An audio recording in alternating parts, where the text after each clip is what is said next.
Hello, listeners. This is Kat, and welcome back to Put Your Hands Up Podfics.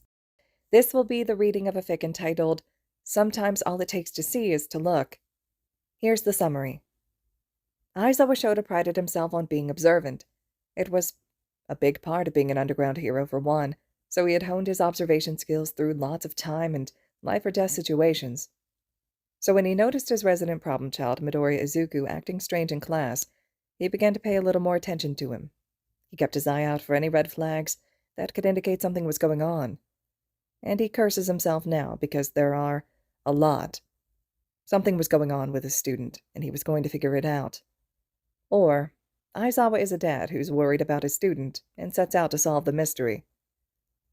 This fic is just shy of 45,000 words with 16 chapters. Here's Chapter 1. Chapter 1. What's wrong with the green bean? Did I add too much pepper? It's making my eyes water. Aizawa Shouta prided himself on being observant. It was a big part of being an underground hero, for one, so he had honed his observation skills through lots of time and life-or-death situations. So when he noticed his resident problem child, Midoriya Izuku, acting strange in class, he began to pay a little more attention to him. He kept his eye out for any red flags that could indicate something is going on, and he curses himself now because there are a lot. Something was going on with his student, and he was going to figure it out. Shouta was in the teacher's lounge one afternoon grading his students' recent essays on hero laws. He sighed to himself after reading Kaminari's paper before making haphazard slashes with his red pen through a multitude of mistakes. He scratched a 64% at the top of the page before flipping to the next student. Shouta groaned lightly before running a hand down his face. Not that he wasn't proud of Kaminari's grades improving since the beginning of the year, considering he started around the mid-50s range, but he sure gets a lot of C's and D's. He glanced back down to the next student, seeing Midoriya's name scrawled at the top in the chicken scratch he calls handwriting. He chuckles a bit, reading through Midoriya's exceptionally long essay he managed to turn out during the hour time limit. He truly excelled when it came to topics like these, writing facts and quoting sources off the top of his head, including theories and stuff like the morality of whatever topic he happened to be dissecting. Shouta was not at all embarrassed to admit he often enjoyed reading his problem child's essays, always proving to be incredibly insightful. This one was no different, outlining everything needed, plus way more depth analysis and theories. Well, plus ultra, Shouta supposes with a small smirk. He marked a quick 100% at the top of the essay, as he hears the door to the lounge open. "Sho! Your class is insane! How do you deal with them?" Hisashi whines loudly as he barges into the room and flops onto the couch Shouta is sitting at. Shouta huffs lightly before turning to meet Hisashi's eyes with a deadpan expression. "What did they do this time?" Hisashi sighs dramatically. "In class today, Bakugo was yelling something or other at Midoriya, and Uraraka decided to go off on him for being a jerk, which only made him yell even more, so Ida tried to get them to stop, but no one would listen. Kirishima eventually had to stop Bakugo from punching Uraraka, who looked about ready to punch him as well, only to be calmed down by Midoriya."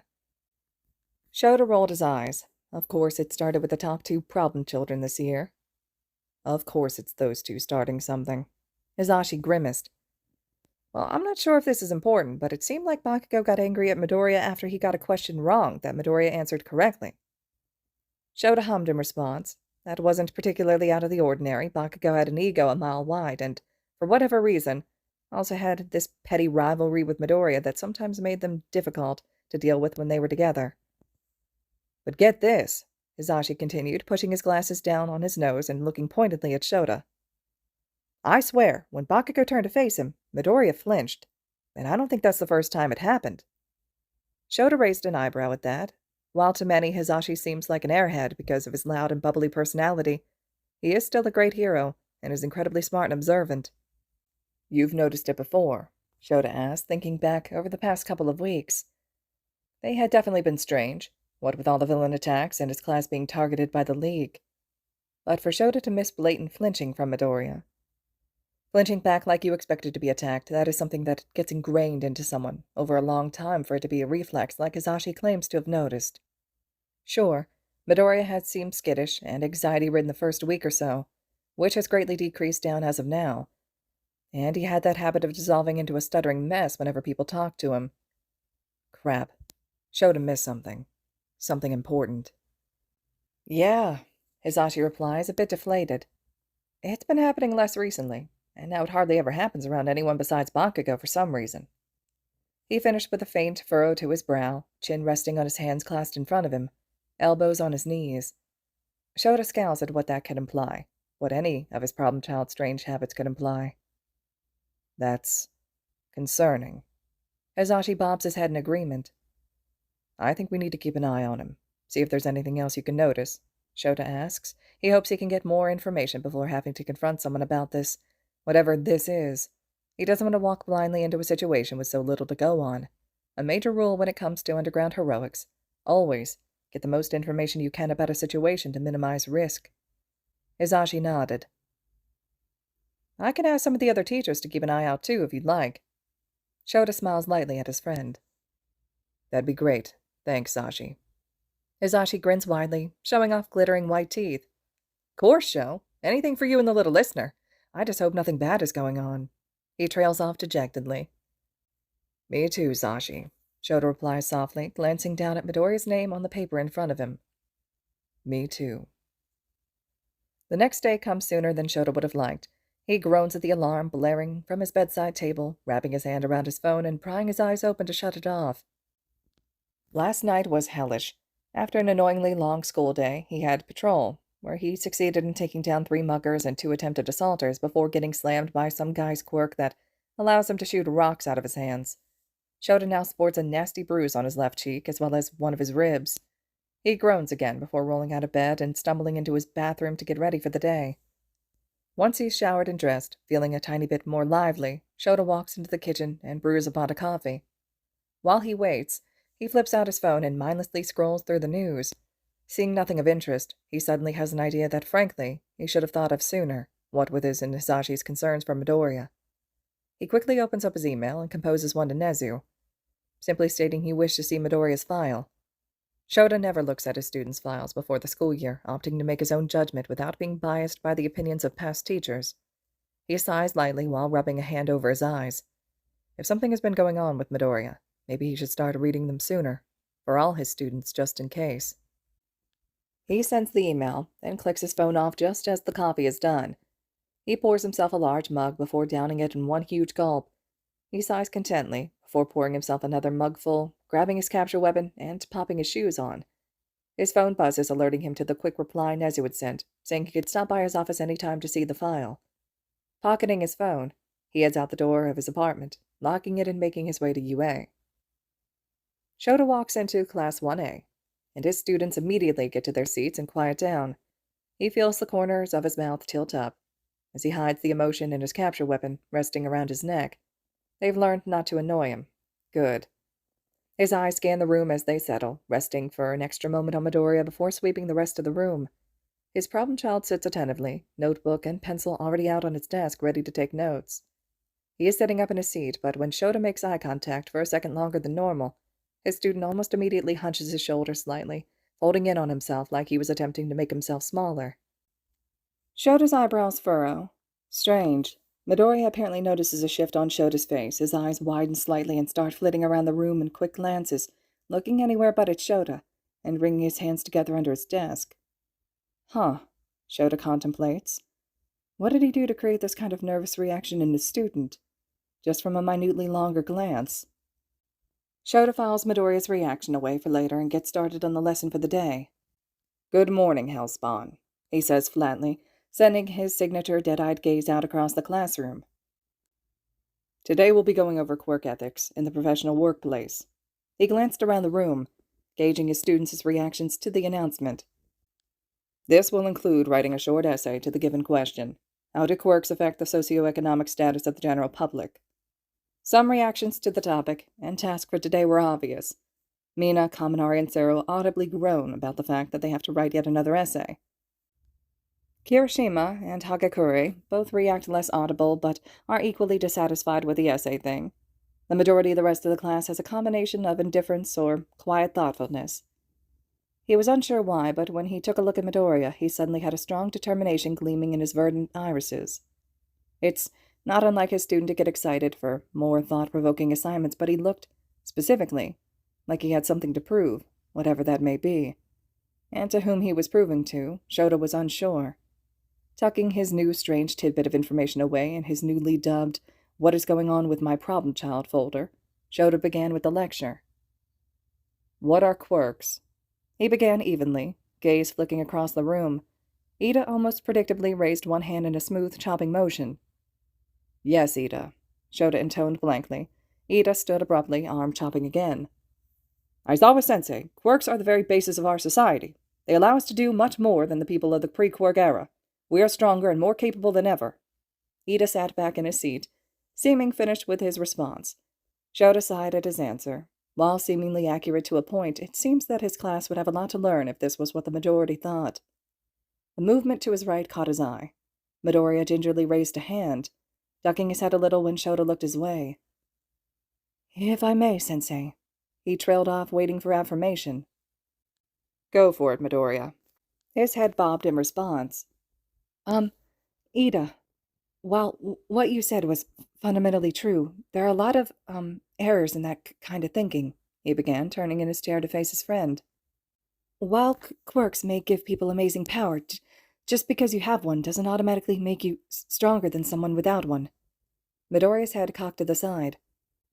What really accounts to a person's strength is the effort and determination they put into their goals. Quirks are just a tool to help them along, so while not having a quirk gives you a major disadvantage in many situations, it doesn't define a person's ability to do anything, given they have a drive to do it. Midoriya finished, stutter giving way slightly to that strange determination. Huh. Shouta supposes, I guess not everyone is as ill-informed as Ida. Still, Shouta was surprised that his problem child was so knowledgeable and passionate about this subject, given he grew up with an incredibly powerful and volatile quirk.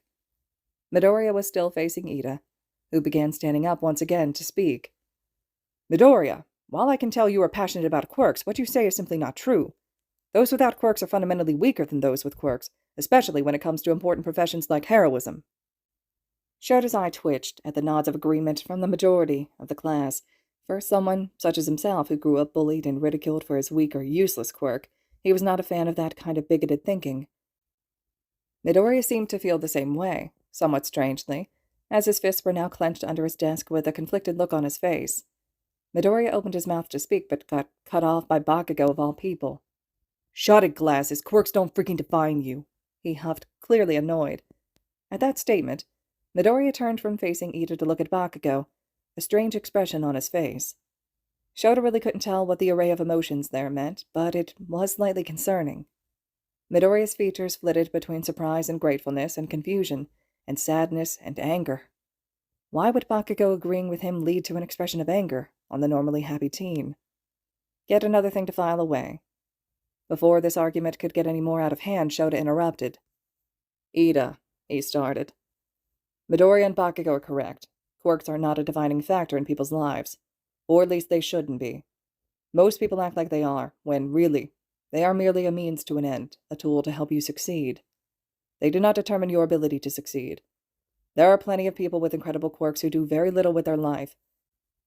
And if people weren't judged by their quirk, plenty of people with weak quirks would be out there doing incredible things. Shouta met each of his students' eyes. Quirk discrimination is real, and that includes the thinking that people with not specifically flashy or powerful quirks or even no quirks are lesser than others. It is not tolerated here, or in any reputable professional workplace. Ida looked apologetic and a little guilty as he shot out a short apology. Good. In fact, much of the class had a mix of thoughtfulness and guilt on their faces, mainly those who nodded to Ida earlier. Midoriya had a small grin on his face, determination flashing when he met Shota's eyes, before glancing away again. The most confusing expression was Bakugo's, though.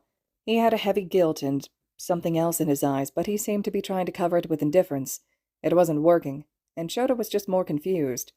Bakugo was one of the two students who disagreed with Ida's discriminatory statement. Why was he feeling guilty? Just what was going on with his problem children? Shouta sighed for what felt like the 100th time today before reaching under his podium to grab a stack of papers. He plopped them down on Bakugo's desk, gesturing for him to pass them back, to which he obliged. Here's the essay prompt for today. You have the rest of class to work on it. Think hard about your answers. Feel free to discuss quietly with your neighbors, but make sure your work is your own. He gestured his hand in his students' general direction, signaling them to begin, and pulled out his obnoxious yellow sleeping bag. He slipped inside and zipped it all the way up, leaning against the wall where he could see all of his students. A lot of students think he's sleeping when he does this, which is what he intended. This way he can observe his students without them knowing. The majority of them turned to their friends immediately when they got their paper, while some, like Todoroki, Yaoyorozu, and Tokiyami, quietly took a moment to think over the question. Bakugo, meanwhile, scowled down at the paper like it had punched his mother, while gripping his pencil tightly. Behind him, Midoriya was already scribbling furiously at his paper, pencil flying across the page and lips moving at frankly astonishing speeds. Shouta shut his eyes and listened to the quiet chatter of his class. Nothing seemed amiss until he heard a quiet growl coming from Bakugo, of course. Shouta opened his eyes as Bakugo whipped around in his seat, hands popping off little explosions above Midoriya's desk. "Shut up, stupid Deku! Won't you ever quit your freaking muttering? It pisses me off!" Midoriya flinched back harshly, letting out a small squeak, and pulled his shoulders in, hands clutched at his chest, and looked down. Kirishima turned to Bakugo, exasperation and a little confusion on his face. "Dude, calm down. It's not that loud. Midoriya just has to get his thoughts out, you know?" "Sorry, Kachan. I'll try to be quieter." Midoriya spoke in the meekest voice Shouta thinks he's ever heard of a student, the one reserved for when he's talking to Bakugo. Shouta scowls and immediately activates his quirk, hair rising, and fixes his glare at Bakugo, effectively shutting off the mini explosions. "Bakugo, Midoriya." Shouta doesn't miss the tiny flinch his problem child has as his name is being spoken. "Quit arguing and finish your papers now." "Yes, Sensei," Midoriya squeaks out quickly, settling back at his desk and hunching over his paper. Bakugo grumbles out an affirmative sound before turning back around and focusing back on his paper as well. Shouta settles back in his cocoon, his quirk switched off. Seems like both Bakugo and Midoriya are on edge today, but for what reason? And how does Bakugo connect to Midoriya's behavior?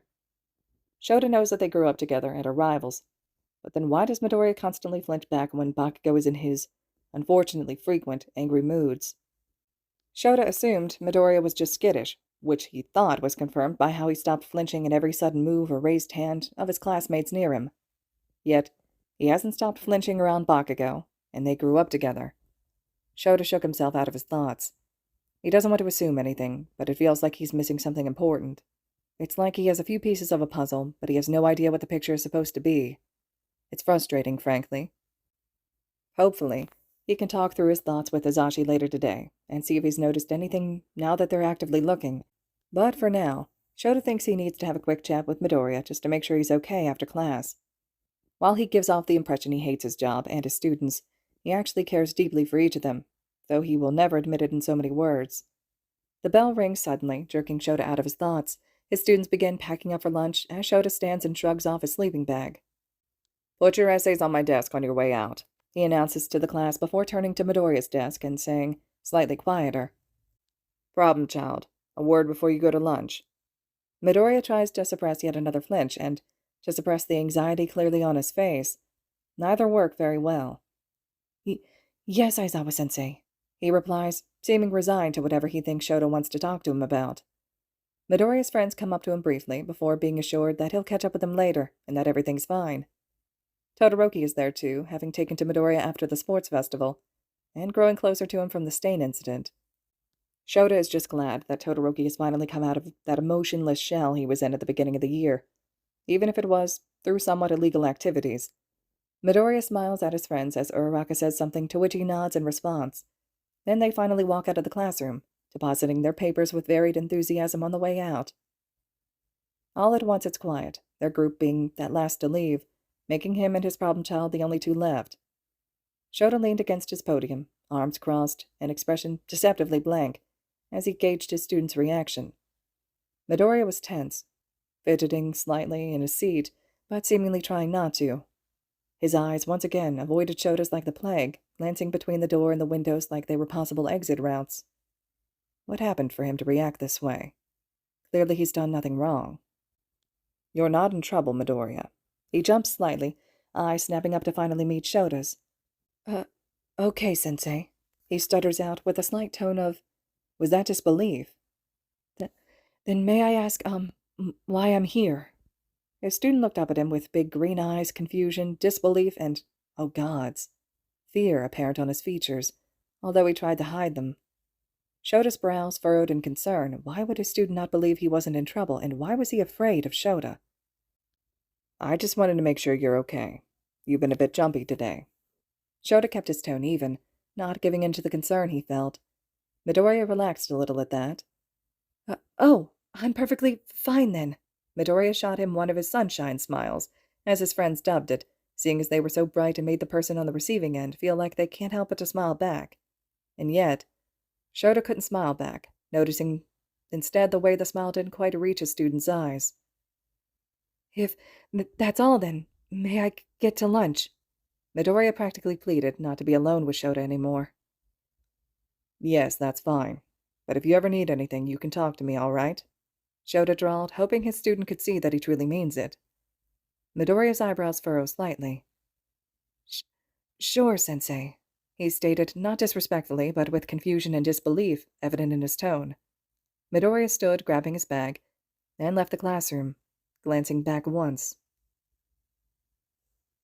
All right, listeners, this concludes Chapter 1 of Sometimes All It Takes to See Is to Look. Chapter 2 will be up next. I hope you all are enjoying this one so far. I love fics like these, and I never get tired of them, so let me know your thoughts and reactions, and as always, thank you so much for listening.